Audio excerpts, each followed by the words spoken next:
सोनं चांदीत पुन्हा तेजी, दरांमध्ये वाढ। आजच्या सराफा बाजारात सोनं आणि चांदीच्या दरांनी पुन्हा एकदा तेजीचा मार्ग पकडलाय।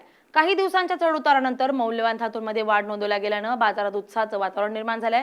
सुरक्षित गुंतवणुकीचा पर्याय म्हणून सोनं चांदीकडे पाहणाऱ्या गुंतवणूकदारांच्या हालचाली वाढताना दिसतात।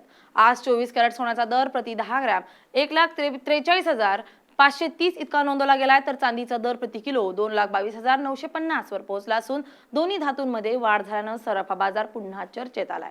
बाजार विश्लेषकांच्या मते जागतिक आर्थिक अनिश्चितता, डॉलरच्या मूल्यातील चढउतार, मध्यवर्ती बँकांच्या धोरणाबाबतची उत्सुकता आणि सुरक्षित गुंतवणुकीकडे वाढलेला कल यामुळे सोनं चांदीच्या किमतींना आधार मिळतोय। त्याचबरोबर सणासुदींचा हंगाम आणि दागिन्यांच्या वाढत्या मागणीमुळेही बाजारात सकारात्मक वातावरण निर्माण झालंय। तज्ज्ञांच्या मते पुढील काही दिवसातही सराफा बाजारात अस्थिरता कायम राहू शकते। त्यामुळे सोनं चांदी खरेदी करणारे ग्राहक आणि गुंतवणूकदारांनी दरांवर बारकाईने लक्ष ठेवणं आवश्यक आहे। जागतिक बाजारातील प्रत्येक हालचालीचा परिणाम देशांतर्गत दरांवर होत असल्यानं पुढील दिशा महत्त्वाची ठरणार आहे। एकूणच आजची तेजी ही मौल्यवान धातूंमध्ये पुन्हा एकदा विश्वास वाढल्याचे संकेत देतात। आता ही वाढ कायम राहते की पुन्हा दरांमध्ये बदल होतो याकडे संपूर्ण बाजाराचं लक्ष लागलंय।